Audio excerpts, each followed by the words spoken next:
Good afternoon, everybody. Welcome, everyone, to our second keynote of WEP 2024, AI, Robot, Cloud, and Digital Twin Technologies for the New World, presented by Dr. Sangok Seok, the CEO of Naver Labs. Today's keynote will be moderated by someone very special to WEP, Professor Daria Baran, who was the WEP chair last year, 2023. Rooted to Turkey, Professor Daria Baran's research career is an impressive one spanning from Austria, Germany, to UK, where she obtained her degrees. Currently, she is an associate professor in material science and engineering program at KAUST. Her research group, Omega Lab, focuses on the engineering of advanced materials for printed integrated electronics and energy harvesting devices. She has received several awards and honors, including MIT Technology Review's list of 35 innovators under 35, Talented 12 in chemistry given by American Chemical Society, Fellow of Royal Society of Chemistry, and top 20 women behind tech companies in Middle East by Forbes magazine. She is a scientist at heart, an entrepreneur in mind. She is also the co-founder of KAUST-born growth company called Red Sea, solving the pressing issue of freshwater and energy crisis for agriculture in hot climates using smart greenhouse roofs. She strives to be a role model with her research and mentorship to next generations. She's also a member of Global Young Academy since 2020. Please welcome Professor Daria Baran.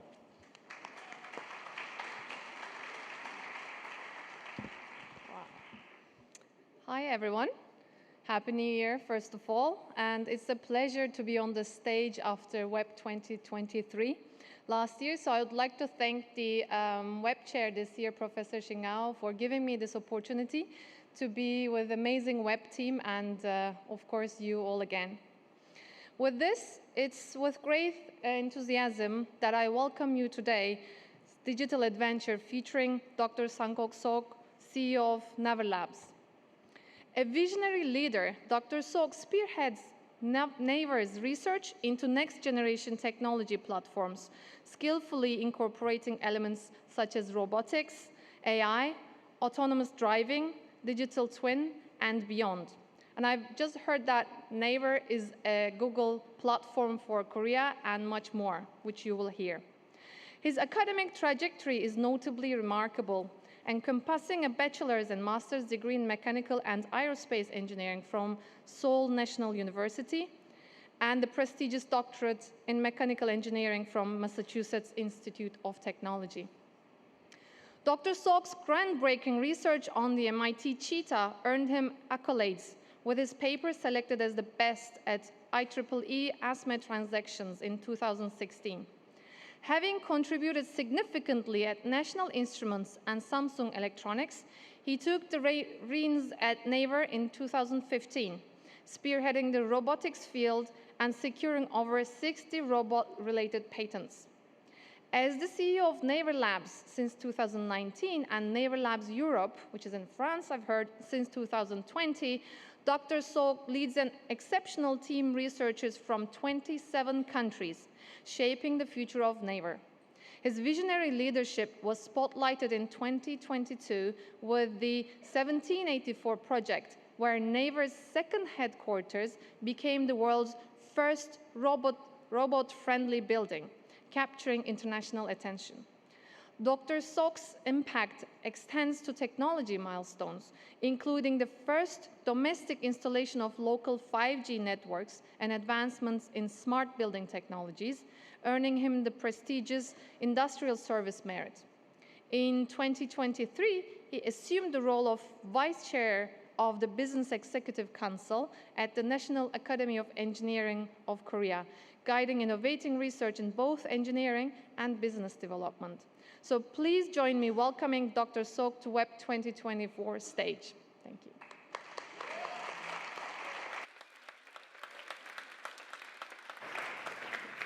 Thank you, Daria.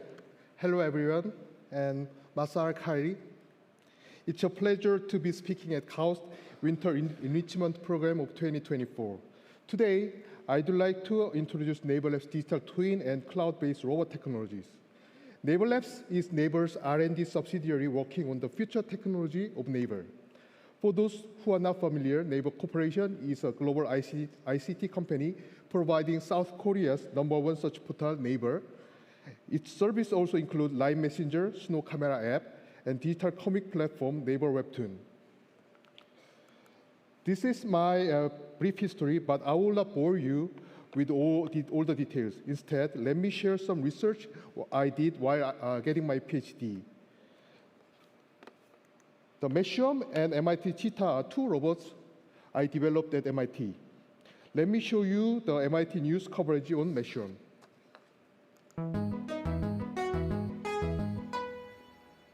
Researchers at MIT, Harvard University, and Seoul National University have engineered a soft, autonomous robot that can crawl across surfaces by squeezing segments of its body like an earthworm. The robot, made almost entirely of soft materials, is named Meshworm for the flexible, mesh-like tube that makes up its body. As an ultimate test, the group subjected the robot to multiple blows with a hammer, even stepping on the robot to check its durability. The robot proved remarkably resilient, surviving the attacks and crawling away intact.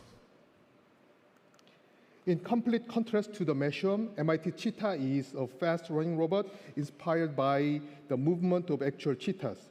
Creating the robot was a long and complicated process. I experienced so many failures that I actually made a completion video. Let's enjoy. This is a single leg jumping test. And next one looks very painful. And successful single leg jumping. Then I made the whole cheetah robot and quadruped jumping. I didn't expect it can jump, so landing is not prepared.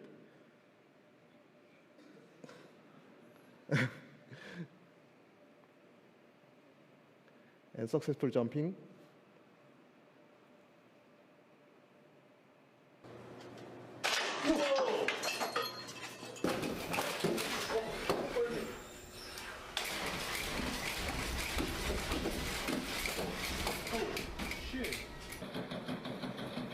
So the robot in the back here is MIT Cheetah 2, a second version created by my colleague. While my Cheetah 1 succeeded in running on a treadmill, Cheetah 2 was able to succeed in running outdoors.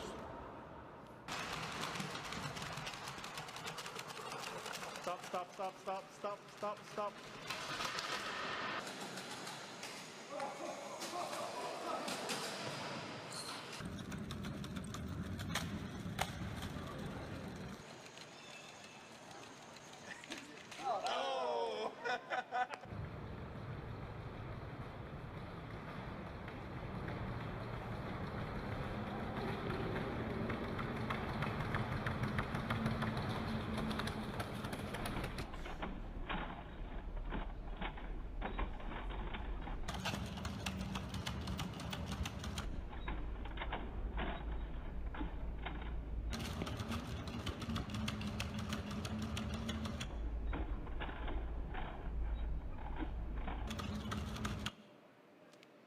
Now, this is MIT Cheetah 3.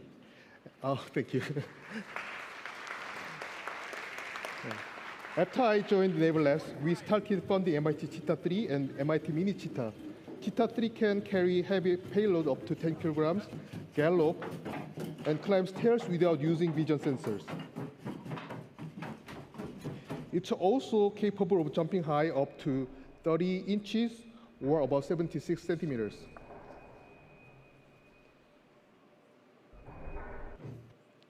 On the other hand, the MIT Mini Cheetah's smaller size and lightweight feature allow safer human interactions and enabling higher level of freedom for various experiments.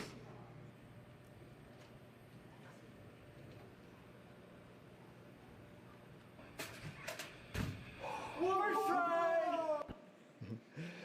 The significance of the Cheetah series was that we were able to develop a highly efficient electric motor-based robot that could run. Before this research, there were no robots that could run using electric motors. This contribution was recognized at TMAC Journal, where my paper received the Best Paper Award in 2016. That year, the MIT Cheetah paper ranked at number 2 in the IEEE TMAC Popular Articles leaderboard. Let me add that my Messian paper also ranked at number 5.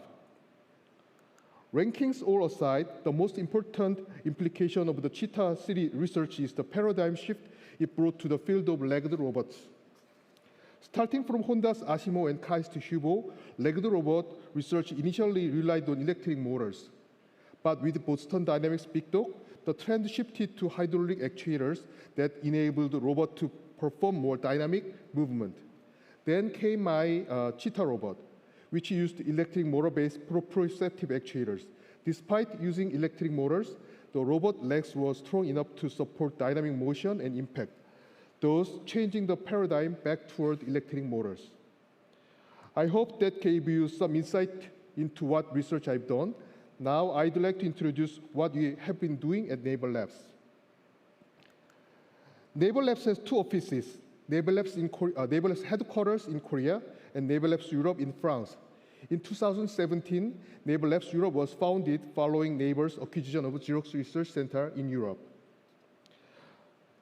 Our excellent researchers from all around the world are conducting research on following areas and more to develop Naver's future technology. Naver, a major provider of online services, is interested in developing a platform that can create new connections between humans, machines, space, and information beyond PC and smartphone-based services. As a robot engineer, I thought about the technology needed to expand Naver's service platform to the space people live in. My answer, machine-readable maps or digital twins. This is the Babylonian map of the world, a clay tablet depicting the first world map. Though it's not an accurate portrayal of the real world, it does contain information on how people at the time viewed the world. Like this, a map's function of holding information is invaluable in that it allows people to navigate the world they live in. I think the same goes for robots. Digital twin, which is basically a machine-readable map, acts as a cheat sheet for robots to move around freely. Our digital twins enables machines like smartphones, robots, and autonomous vehicles to understand the space we live in. Once machines get access to the digital twin through the cloud, spatial knowledge, or AI, allows them to move autonomously and provide services. As a result, Naver's service platform can be extended into the space we inhabit. We collect this digital twin using our own mapping robots. This is our mapping robot M1. It also happens to be the first robot ever made at Naver Labs. Now M2, the updated version of M1, has taken over its role. This is a video of M2 scanning the 1784 building, which is our headquarters. To map spaces such as stairs, escalators, or rough terrain, we use T2B device. This video shows the digital twins made with our robots, road, airport, buildings, museums, and so on. But creating a digital twin is not enough.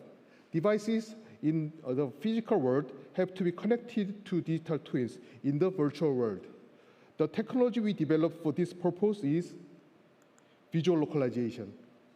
Visual localization allows users to determine their current location by comparing a picture taken from their device with digital twin. In this demo, the green square marks the camera location. You can see that it shows the XYZ coordinates in addition to shot angle. Accuracy comes within 15 centimeters or less, and visual localization is also robust to changes in interior design, level of crowdedness, and even changes in weather and lighting thanks to the use of AI. The same technology also enables indoor air navigation. From the left, the video shows air navigation test in a subway, museum, department store, and street at night. We've actually begun beta test for this indoor air navigation in the National Museum of Korea. The Bukhansan Monument on the right was originally placed high in the mountains. Using powerful air augmentation technology, we showed what the view around the monument would have looked like.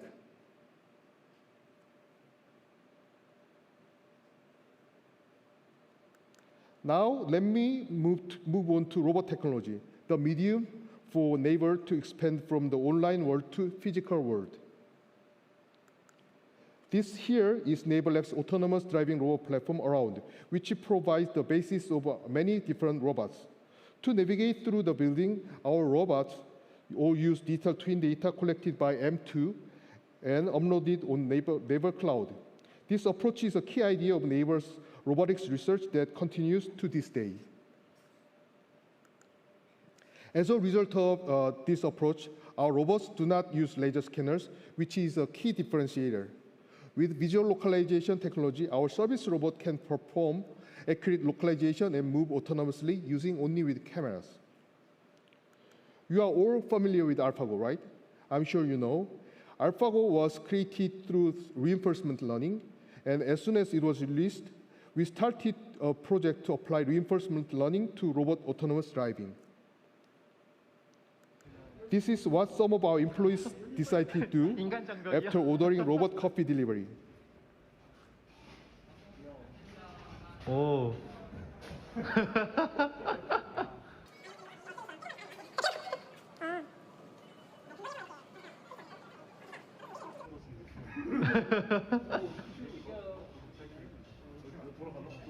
오. Honestly, I wasn't very surprised to see our robots move so smoothly around people. What I was surprised to see was a bunch of guys holding hands so long. Now, let's talk about on-road autonomous driving. While there are common components between indoor and on-road driving, they are far from the same. A very obvious difference is in the size of digital twin. Instead of building scale digital twin, on-road autonomous driving requires city-scale digital twin. Because cities are much larger in size, we approach the challenge with completely new method, using precise area photos. The AI technology we developed can create a 3D model of the entire city using overlapping area photos. Digital twin replicates reality into a virtual space and synchronizes the two. It is a core technology for smart cities, autonomous driving, and metaverses connected to the real world. Of course, the process of acquiring precise spatial data is not simple. Collecting data of an entire city, even harder. Therefore, we introduce Naver Labs' Alike solution. Alike differentiates itself from existing digital twin solutions by creating 3D models, road layouts, and HD maps at once in city-scale levels. How is this possible? The key is using aerial photos. Tens of thousands of images scanning an entire city are reconstructed into 3D models like magic using photogrammetry. Let's look at the actual results. This 3D model, as lifelike as drone video footage, becomes a massive simulator. We can control the flow of air pollutants by analyzing wind paths or witness how a new building will change the urban skyline with our own eyes. It can be used for endless purposes. Road information is also quite significant. The road layout of an entire city generated from the 3D model is highly precise, enough to provide lane-level guidance. Lane and road marker information automatically extracted with advanced AI technology is critical for research on citywide transportation systems or other diverse mobility services. HD map generation for autonomous driving vehicles will also become very effective. In fact, time is money in the HD mapping process. Based on pre-acquired 3D models and road layouts, alike highly reduced MMS data scanning time and processing stages, while enhancing data precision. The resulting sets of digital twin data will make cities more intelligent, make new connections between places, and finally, provide endless recreation opportunities for cities. Thank you. Here, what you are seeing here is not a video footage from a drone. It is a 3D model of the entire city of Seoul, created from 25,000 images. The accuracy of the XYZ axis falls within 10 centimeters. Let me add that the model shows Earth curvature as well as accurate elevation. This is the most cost-effective, accurate, and fastest way to create city-scale 3D models. The initial purpose of this digital twin was to use it for autonomous driving, but since the model is incredibly precise, it can be used for many other applications. For example, urban planning, water management or flood simulations,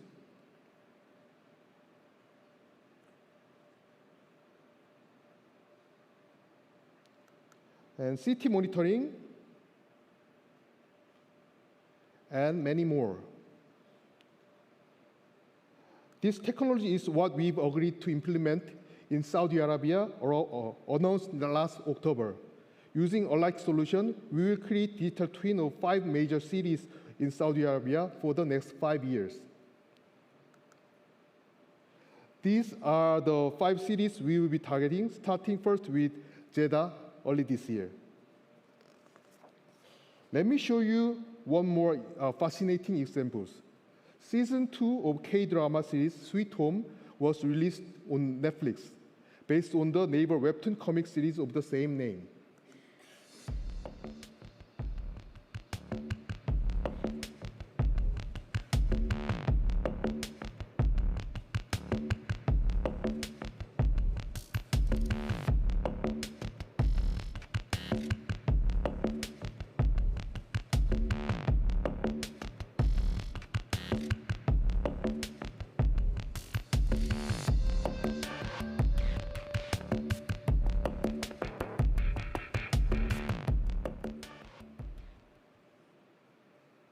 While the 3D model is outstanding, there is a small limitation. It cannot show components invisible from an aerial viewpoint, things like road signs, inside tunnels, or under overpasses. This is why we also collect data by attaching sensors on moving vehicles called MMS, or mobile mapping systems. Combining the 3D city model and data scanned from the MMS device, our 3D maps becomes an HD map for autonomous driving vehicle.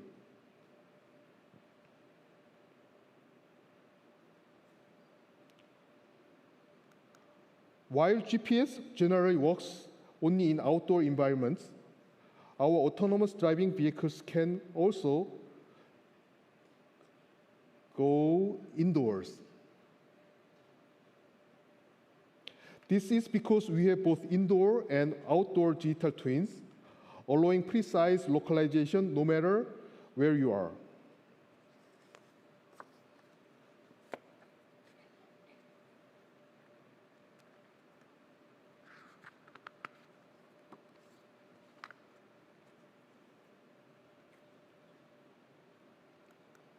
So now we've obtained the technology that allows robots to move autonomously anywhere. However, moving from point A to point B is not sufficient to provide the ultimate robot service. To provide the ultimate service, robots must be able to directly interact with humans. In addition, we need pick-and-place capabilities for robots to complete the service. Our innovative robot arm, MBDX, addresses this need. Industrial robot arms generally have motors and gears on every joint. This makes them rather heavy and dangerous. In contrast, Our robot has 7 motors on its shoulder and all cable-driven joints, resulting in a lightweight and safe arm.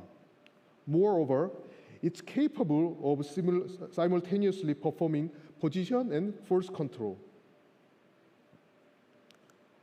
Also, we developed bilateral teleoperation device, which effectively delivers both pose and force information. Using the device allows MBDX to perform tasks like peeling carrots,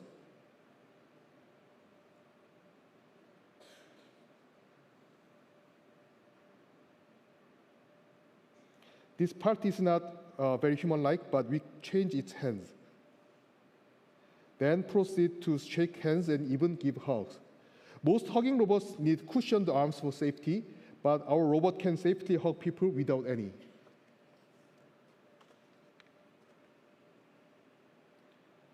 Until now, I've shown you Naver Labs robot technologies, but this alone is not enough to commercialize and popularize robots. The key to popularizing robot is the cloud, with which we replace the robot's brains. And of course, 5G networks are critical here to connect the robots to the cloud. Replacing the robot's brain with the cloud, high-level computing, such as localization, recognition, and judgment, is proceeded from the cloud. This approach holds many advantages, but I personally think the third is the most important, that we can ensure high performance regardless of the size of the robots. We successfully demonstrated the use of 5G in controlling robots at CES 2019, even before the commercialization of 5G. The robot here is actually connected to a computer located outside the building via 5G. 5G is known for its speed, but more important for us is its ultra-low latency. Since the latency is extremely low, the robots think its brain is located internally rather than on the cloud. Of course, we couldn't just stop at developing the technology. Using cloud robot technology, we created the ARC system. In the near future, robots will be a part of our daily lives. And not just 1 or 2, but hundreds, thousands, or even more. They must be smart and have excellent performance. We'd like to introduce ARC, the most advanced multi-robot intelligence system. It goes beyond a simple robot management or control system. Short for AI Robot Cloud, ARC is equipped with the latest algorithms and high-precision data required for human-robot coexistence. By connecting to ARC through ultra-low latency networks, countless robots can simultaneously become smarter. Its key components are ARC Eye and ARC Brain, powered by Naver Cloud. ARC Eye is the telenosis for robots. Wherever the robots are located, ARC Eye can perform accurate localization and provide the most efficient route to the robot. This even works indoors where there is no GPS access, because it uses visual localization, an AI technology that allows localization based solely on camera images. ARC Brain is the computing system shared simultaneously by all robots.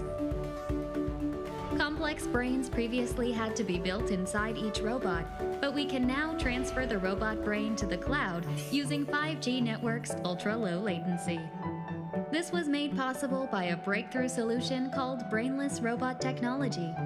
By processing movement, localization, and task performance through Naver Cloud, we can drastically reduce manufacturing costs and battery consumption of the robot. ARC Brain also connects space and service infrastructure in real time. It understands and manages all online and offline environments between robots and humans.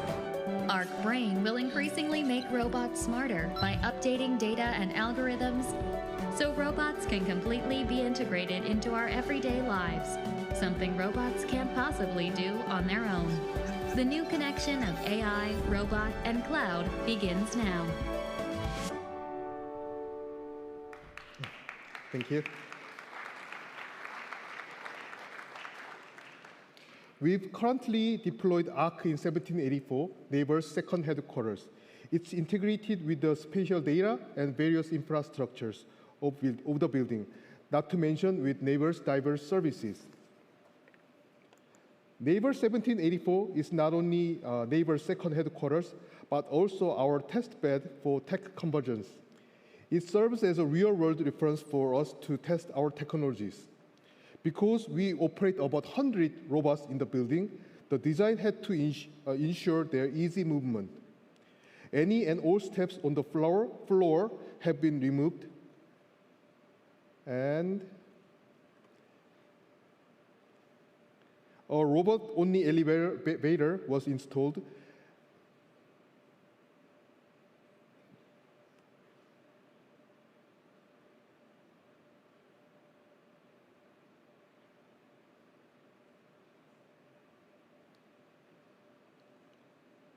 And all infrastructure is connected via ARC.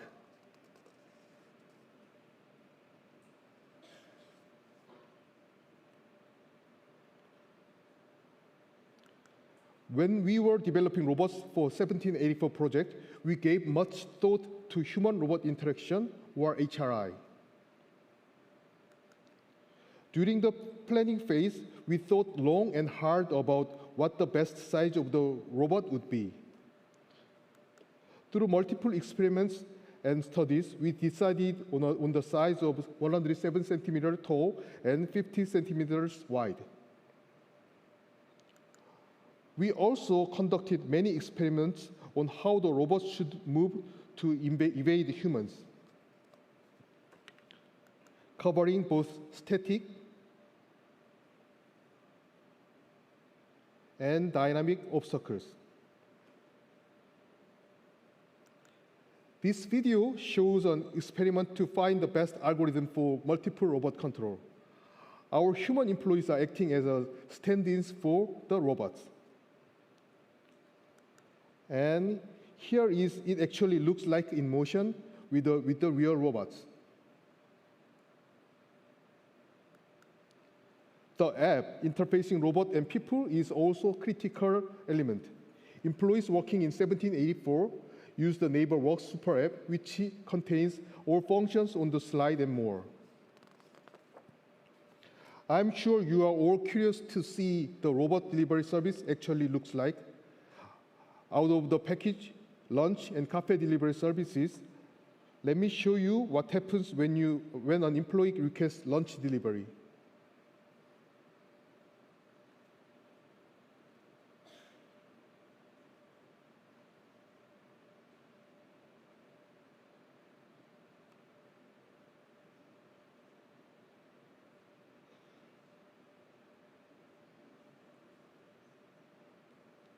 Another service we launched a few months ago is a convenience store deliveries.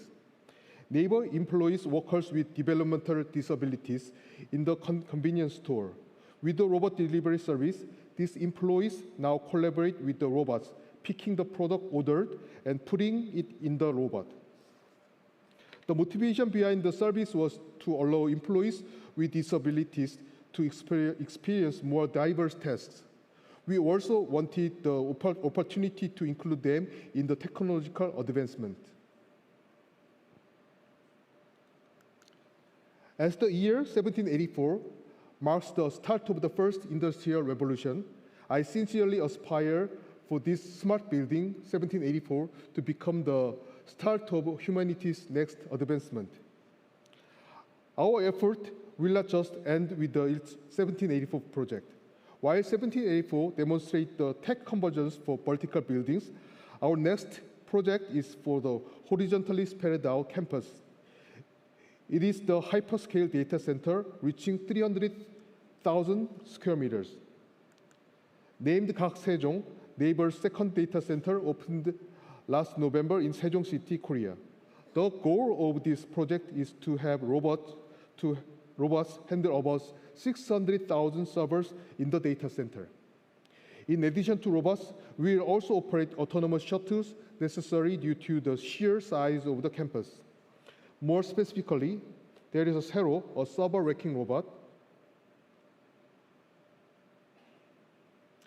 Garo, an autonomous server transportation robot that can be switched to power assist mode depending on the circumstances. And RTB, a fully autonomous shuttle bus for human passengers. As presented today, Naver Labs has developed highly advanced technologies for digital twin, cloud and AI, and even robot hardware, all integral to the construction of smart cities. Furthermore, we have accumulated expertise by developing building-level robot service for 1784 for 2 years. Also, we showcased campus-level robot service with Gak Sejong Data Center 2 months ago. And ultimately, we aim to build a city-level, that is, smart city-level robot service. I am much anticipating the role Naver Labs and Team Naver will be able to play in the diverse giga-scale project planned for Kingdom of Saudi Arabia, as can be seen from these concept sketches. On that exciting note, let me end my presentation here. Thank you very much for your attention.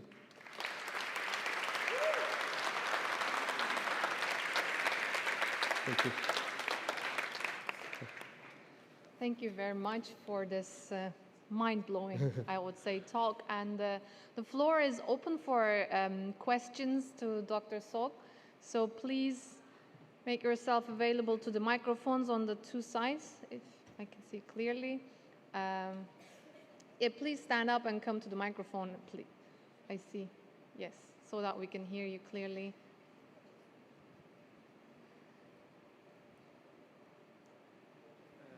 First of all, thank you for the interesting topic.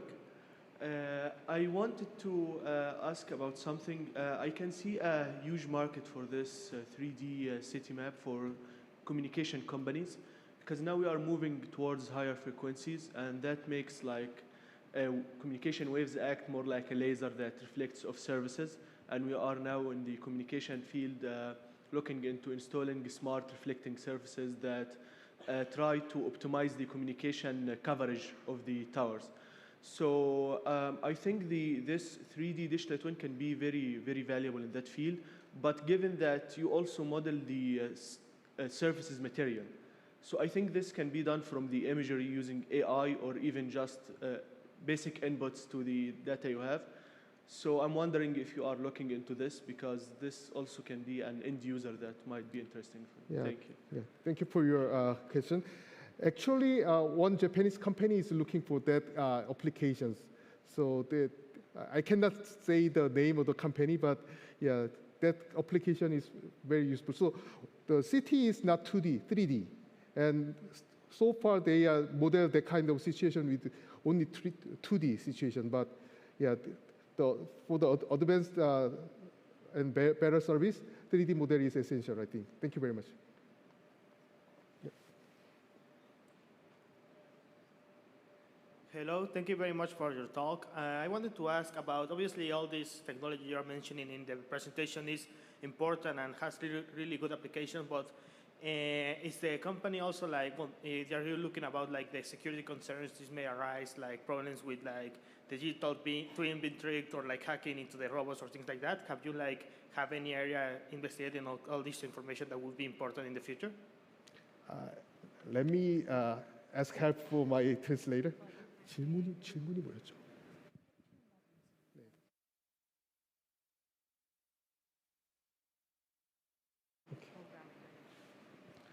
Yeah, let me ask my interpreter to translate my fluent Korean.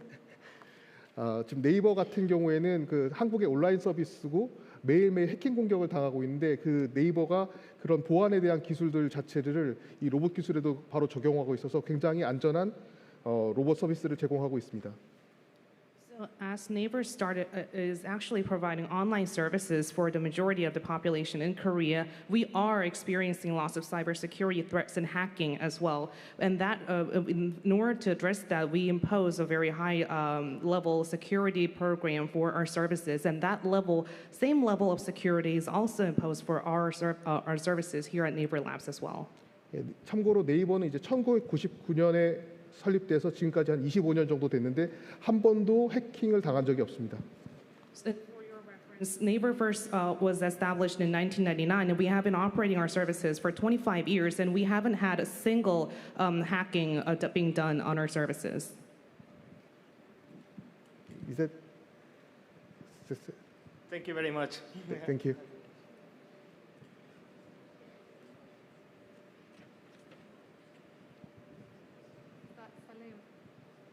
Okay. Yes, please make yourself available at the microphones. I cannot see everyone, but yeah, you can come there before your question. Thank you. So I have a question that bridges a little bit into what my colleague was talking about in terms of safety and security. So working with technologies like reinforcement learning, what kind of work does Naver Lab do in terms of AI safety? What if you propose, an optimization, and then the robots behave unexpectedly?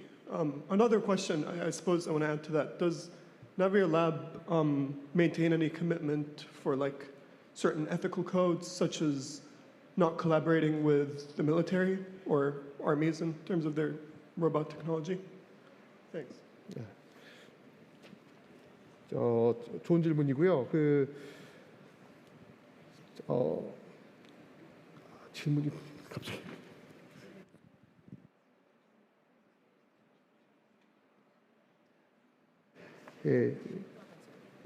강화학습을 사용하면 사실은 예상치 못한 방향으로 로봇이 움직일 수가 있고, 그걸 방어하기 위해서 여러 가지 테크닉들을 사용하고 있고요. 특히 이제 피지컬하게 뭔가 가지는 않아서 가서는 안 되는 장소 같은 경우에는 저희가 그 천장에 QR 코드를 달아놓고 그걸 보면은 로봇이 좀 더 조심해서 움직이게 하거나 하는 방법으로 그 만일의 사고에 대비하고 있습니다. That is actually a very good question, and as we all know, when we use reinforcement learning, there are lots of unexpected actions that could happen, and we have several techniques to prevent that. So for instance, when the robot is roaming around in the physical world and then they are trying to enter into physical spaces that they should not access, we have QR codes on the ceilings in order to indicate and prevent robots from doing that. 예, 그리고 저희가 아직까지는 뭐 그런 국방 관련된 그 일을 하고 있지는 않지만 사실은 그 디지털 트윈 기술 자체가 굉장히 빨리 이제 복제할 수 있는 기술이라서 군사용 목적으로 사용하기 위한 뭐 질문들은 많이 받은 적이 있습니다. 아직까지는 그렇지만 실제로 사용한 적은 없습니다. 그리고 특별한 레귤레이션 자체는 없습니다. 레귤레이션은 없습니다. So until now, we aren't actively working with government officials in the military or in the defense sectors. But as digital twins are fast evolving technology, there are lots of inquiries about doing this. But there are no regulations in place as of now in regards to this matter.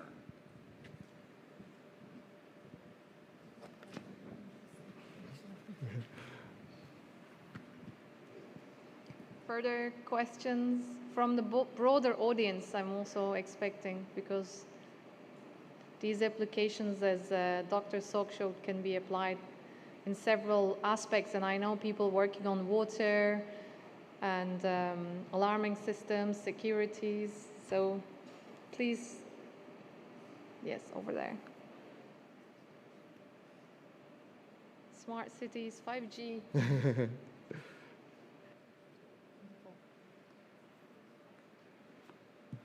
Hello, thank you for the talk.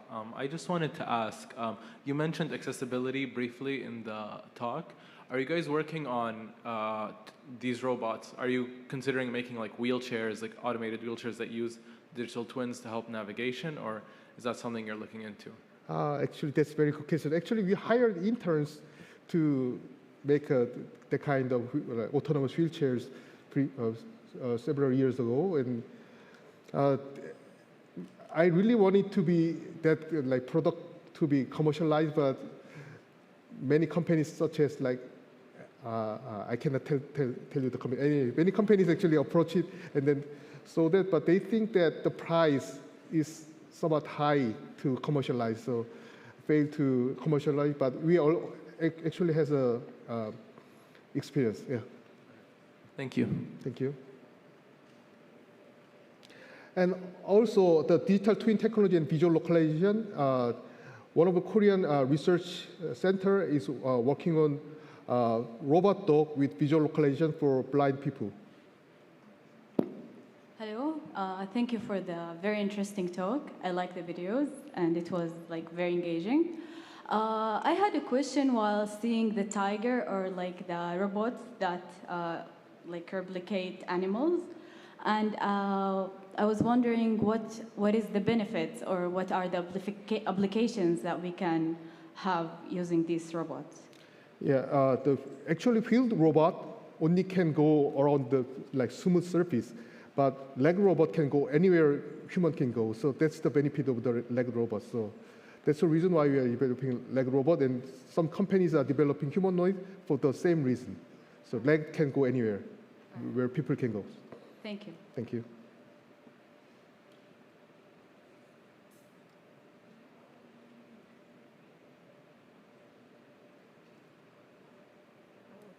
Okay. More courageous students to show up and ask a question. This is your chance.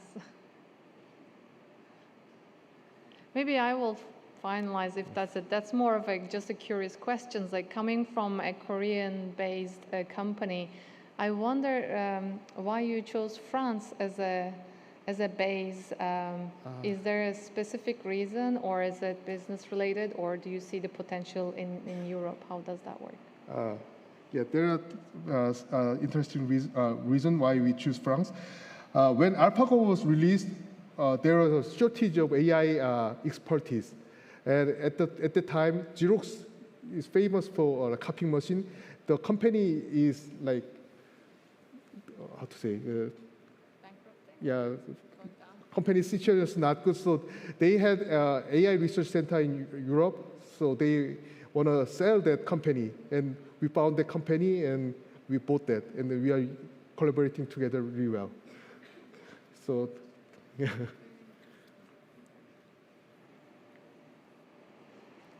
Last chance for entrepreneurs as well. Yes.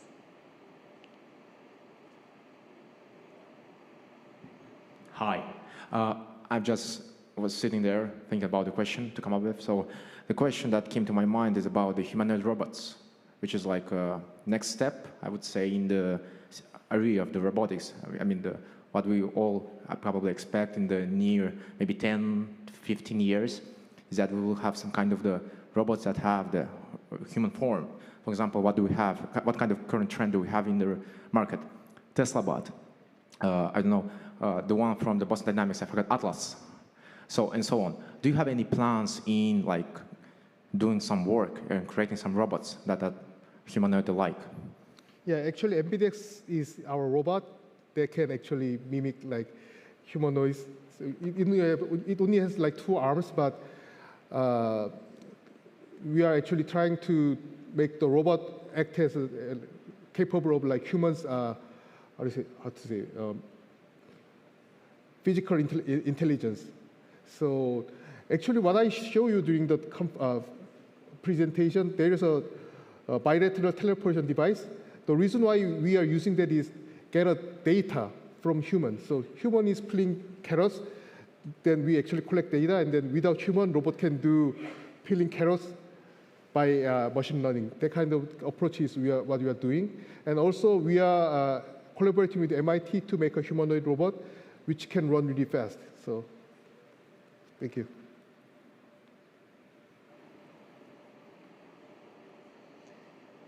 If there are no further questions, let's thank Dr. Seok once again. And it was a pleasure to have you. And we have a little token to say thank you. Thank you very much. Wow. Although this is not the most technological compass, you will find it very meaningful in history. Thank you very much. Thank you very much.